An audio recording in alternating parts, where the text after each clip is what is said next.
Hi everybody, welcome to Module 4. So today I'm going to talk about Module 3 and some of the points that were noted, and then we'll look ahead to Module 4.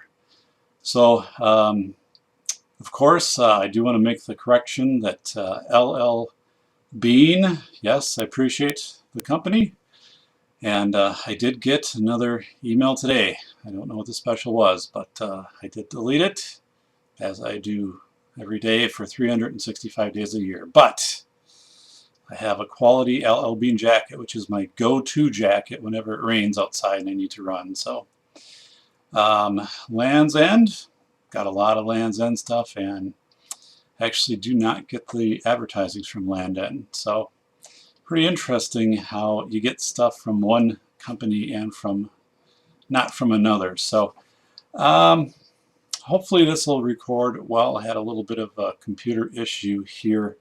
This is an older setup, although I had this custom built. And again, I'm going to dismantle this whole kind of office area down here in summer, and then this computer will get kind of retrofitted and become my dad's computer, and my dad's computer was my old computer, so he has a very, very old one. So a little bit of reflection, I think, and humor to start out. So Thursday night I had church buildings and grounds committee, and got home late, about 11 o'clock. And actually, most of the committee stayed afterwards, and just kind of hung out. But I was tired. You know, it was a long day. I get up early, a long drive. So I got up Friday morning. I went out to the garage, and then I said, who left the garage door open? Of course, it was me. I was the last one in. Now, that's typically not a problem. There wasn't anything taken from the garage. But what did happen is either a cat or fox, coyote, whatever roams our neighborhood, got in and sprayed, marked its territory in the front of the garage where we keep the cat litter.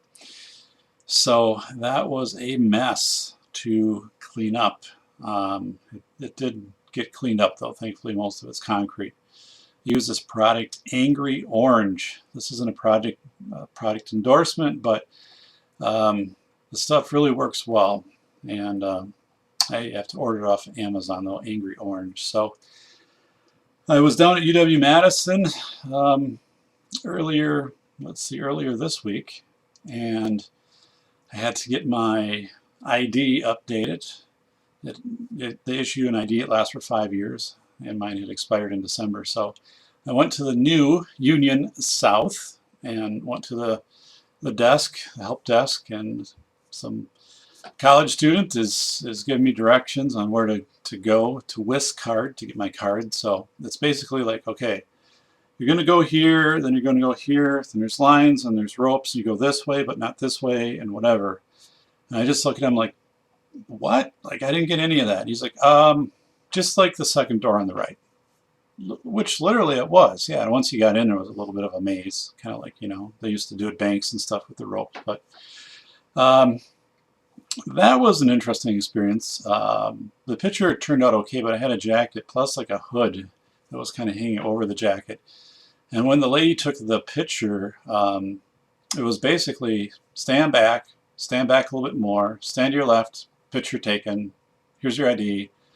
Do you know how to use this? No. Okay, here's the yellow sheet. Good luck. And so in this picture, I've got, of course, this big wool jacket on with this hood. So I don't know. I look okay, but it wasn't what I was going for. That's why I wore a dress shirt that day, just to. But I don't know who's going to see a UW ID really anyway. But so Monday night we had the snow. I was running out in the snow pretty late. The one thing about my town is it's pretty much guaranteed the snow plows will not come out at least for a day or two until after it snows. So I knew that wasn't going to be an issue.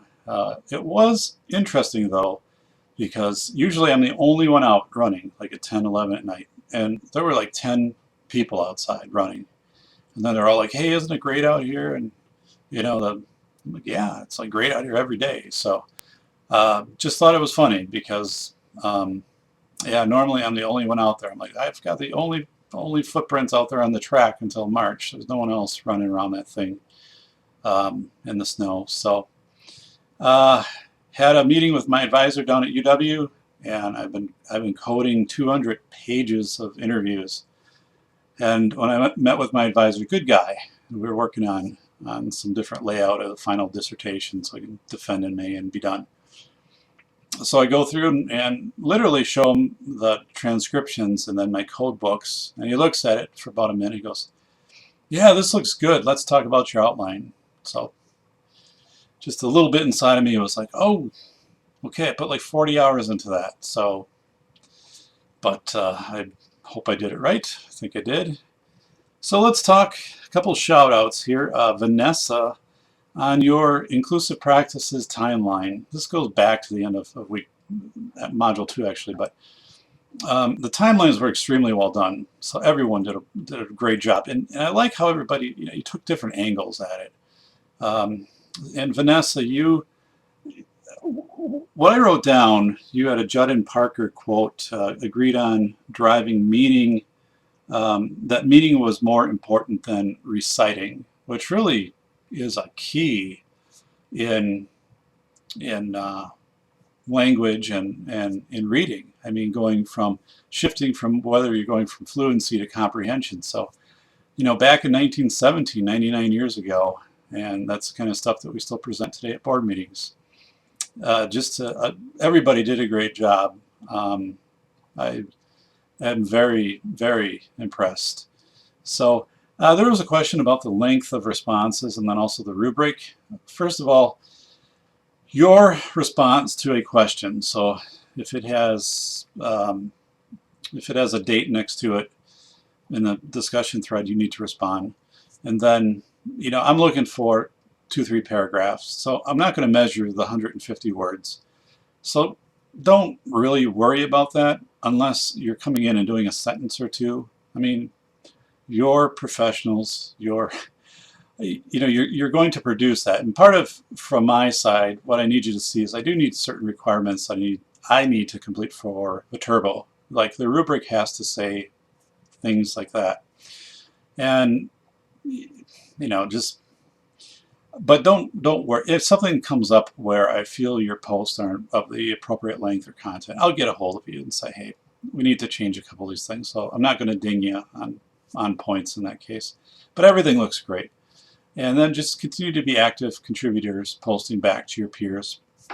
And we're well into this class, so we don't have a whole bunch left here. So I want to thank Susie for noting that it can be intimidating to some teachers to serve children with disabilities. That was within one of her posts.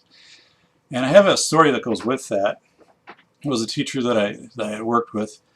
We had a student come in, speech language teacher, veteran, had done this for a number of years, very sound. I may have talked about this in one of the Fireside chats, but we had a very complicated, medically complicated, like early childhood kindergarten type student moved to the district. It was a rural district, not used to serving students of that level of need.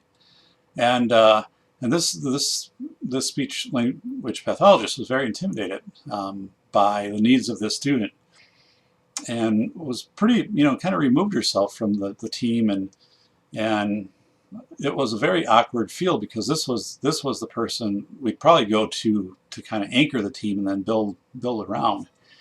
And later she talked to me and said, it's not that I don't want to serve the child. I don't know how to serve this child. Like I was trained more in language, articulation, and things like this, and now we're getting into some pretty complex medical and trach and augmentative, and this is a little bit beyond where I'm at right now. And that was good of her to say, because other people felt the same way. So what it required was professional development, but everyone coming together at the same time too and saying, hey, this is pretty complicated for us. And we worked with the sending district and worked with the parents and brought in some people that had knowledge specific to caring for a student with these type of needs, and things went well. So But it was one of those things where initially it was like, whoa, how are we gonna do this? And again, it's one of those things for inclusion that I think anybody can have that response. And I don't believe that response is exclusionary. I think that response is more, again, wanting to serve the child, but just not knowing which tools to take out of the toolbox to do that, because it's a low prevalence area. Let's look ahead to Module 4.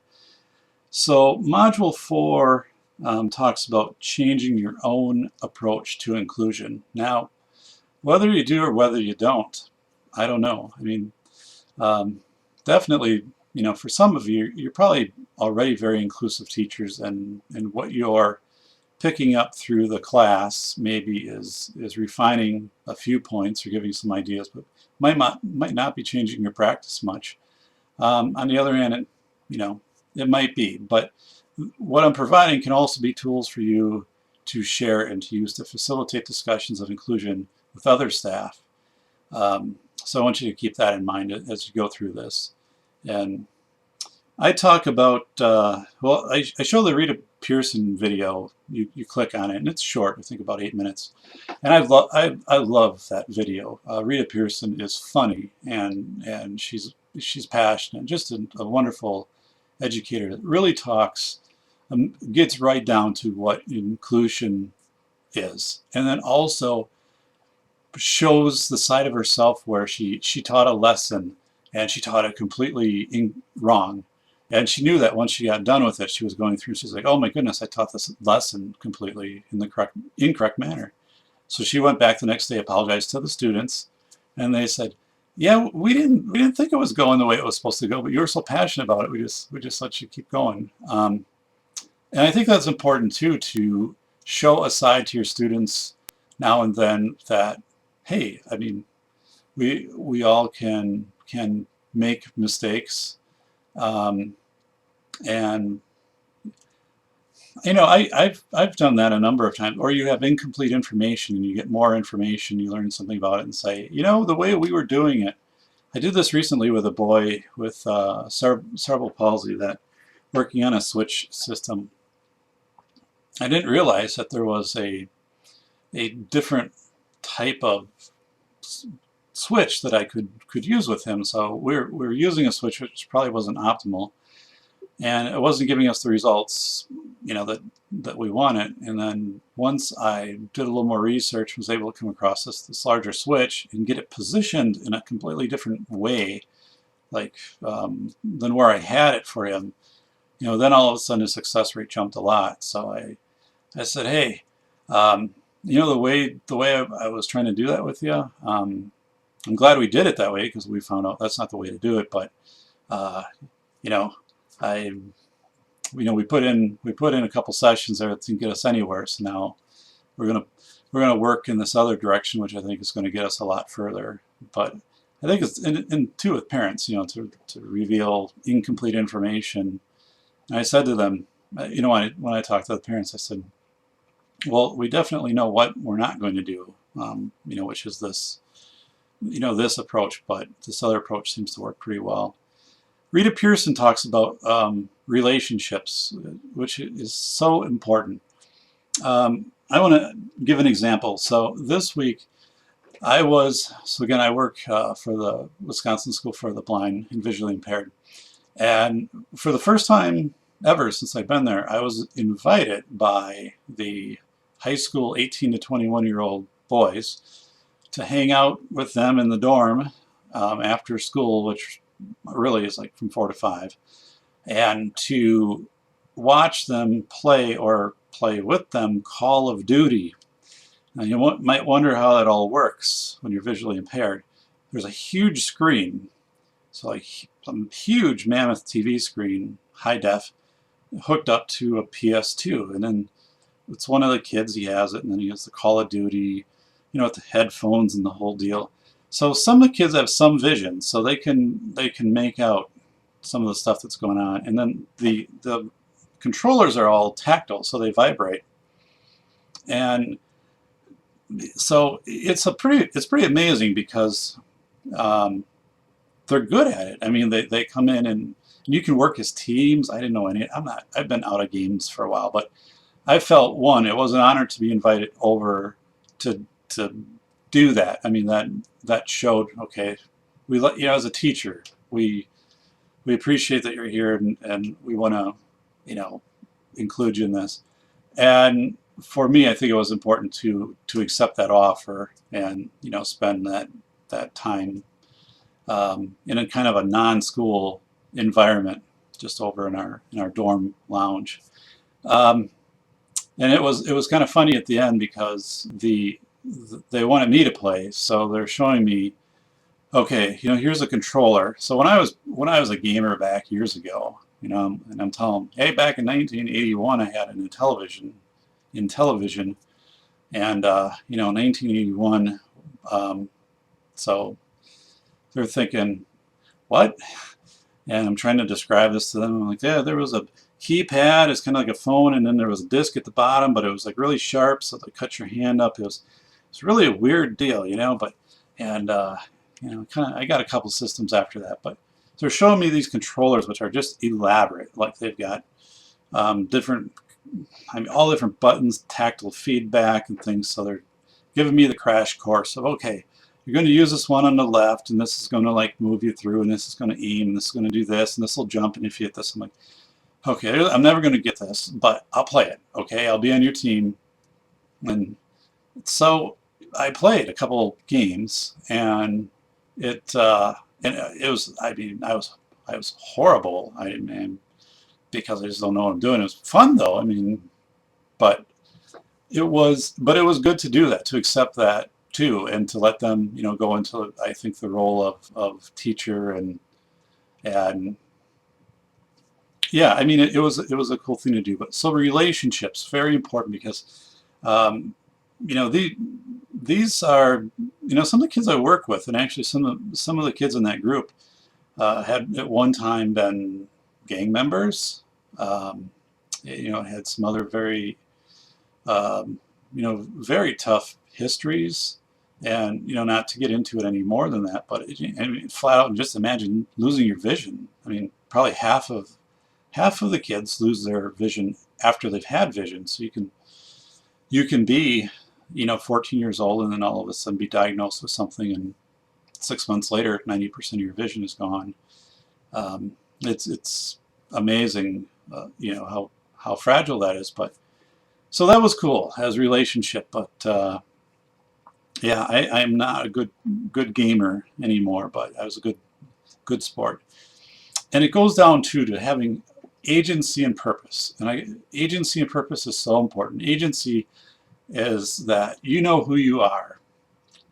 So as a student, when you're working with students, they know who they are. They're validated. You can get there by having them identify characteristics about what they like about themselves.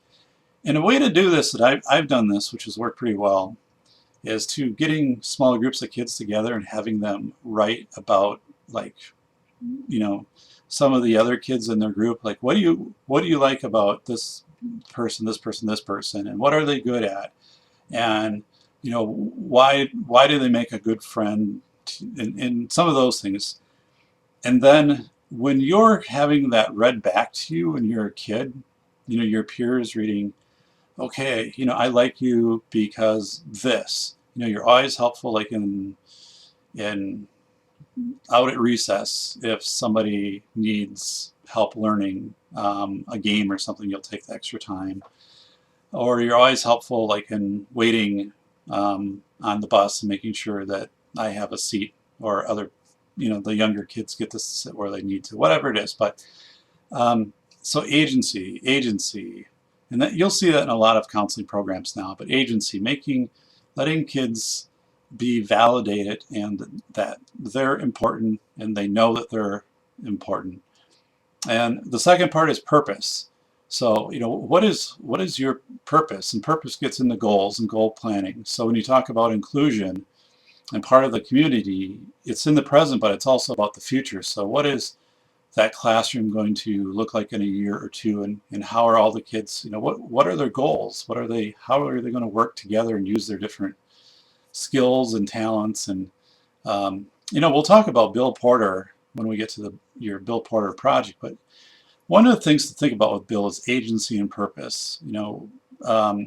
Bill's purpose, I think both of those get pretty defined when you watch the video. But if you think back to when he was in school, when those would have been addressed, I'm not sure that's going to be very clear.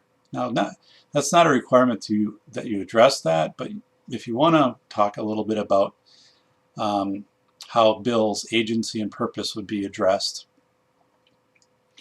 I think, for example, I think one of the things, if Bill was in like DECA, so something like that, that would help establish agency. He's a business-minded guy, and also anything that they were developing, maybe for products to sell or things like that, that could be purpose because he's in the sales. But so my dad was a K-8 principal for 32 years, and again, I might have talked about that. So when I hear Rita Pearson, there's parts of my dad that ring true in that. There's Rita Pearson also talks about making learning fun, and that sounds simple and cliched and things like that, but there was a teacher I worked with, an elementary teacher, and she really was grounded in the science of learning from a bio standpoint. And what she convinced her principal to do was that every class hour she had, her students got up twice and they jumped for 30 seconds, just jumped in place and then sat back down. And then once every 2 class periods, they would get up and they would walk a loop in the hallway, and then come back. And what she was doing then was charting their academic behavior, their academic baseline pre and post putting this in, and then also behaviors. Behaviors decreased and academic performance increased. And her basis came off research studies of saying, kids getting basically getting the blood to flow, the blood to oxygen in the blood, and the value of recess and movement, and that we've narrowed that down by getting back into the classroom. And there are many studies that say, we're much more alert. Like right now, if I stood up and did 20 jumping jacks and came back and sat down and continued, well, I would be more probably alert, also probably sweating a little bit, but so that's an interesting point, that movement. But she was very much like a Rita Pearson in trying things, being very innovative. So one of the things too, Rita Pearson talks about, of validating all the kids, and gives that great story of where she gets a classroom of kids and she tells them, she said, you know what, you're the best. You're the best of whatever grade it was, and you've been assigned to me, and we've got a big job because, we're the role model class. You're the best of the best, and we have to show then the other classes how to be the best. Which really, that wasn't the case. It wasn't the best of the best. It was just however the students were divided. But those kids believed that, and they rose and performed to that level. And one of the things too is, giving kids choices, a sense of control over their environment. And it can be as easy as, here's an assignment to do. Do you want to do it on yellow paper or green paper? And so there you've got your choice. You're still doing the assignment, but in that case, you have your choice of paper. And if, we want to have many ways too that kids can express learning in different avenues, role plays, whatever. But let's say it was something that had to be written. It's a way to continue to add choice, and gives kids a sense of control. And that's right above what, after you've had innate needs met, you move up to hierarchy. It's a sense of control over self and environment. We're going to talk about co-teaching in Module 4, and the definition of co-teaching, or team teaching, but really co-teaching, uh, is very misunderstood. It's one of those things like mainstreaming and inclusion. Um, but what happens a lot that I've seen is districts will say, hey, we're full inclusion, or we've become full inclusion this year.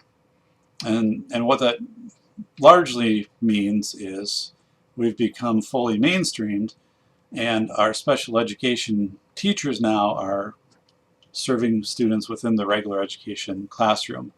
But it does not mean that the regular education teacher and the special education teacher are co-teaching and genuinely co-teaching, having common planning time. One teacher presents for a while, then another teacher presents, and they're tag teaming. What I see more often than not is the regular education teacher puts the lesson plan together, instructs it, the special education teacher is there, present to assist students with special needs, serving more in the role almost as an aide versus an instructor. And students see that. Students are perceptive. But once you get a true co-teaching arrangement where both staff members are viewed as teachers and can interchange in those roles and going and helping kids and having that common planning time in the schedule to do that, that is incredible. It's a very powerful model. So you'll touch on co-teaching, and there's co-teaching and assist and station teaching and some different things that are talked about in Module 4. But I just wanted to get that out, that what people commonly refer to as team teaching, co-teaching, and a lot of times is not that at all. It's just that the two teachers are in proximity at the same time. They're not equally viewed as instructors. So that's really what I have here for Module 4. Seek first to understand. Again, that's kind of going back to the Rita Pearson, understanding your students, seek first to understand. And I have a story that goes with that. You'll enjoy as I wrap up here. Hopefully you'll enjoy it. When I started work down at Wisconsin School for the Blind, I'm not a big iPad person. I'm more PC. So had a student, a senior who was graduating, and he, wonderful kid, great kid. And so I'm trying to like set up some voiceover and some things on my iPad, and he said, hey, I can do all that for you. So I'm like, okay, all right, no problem.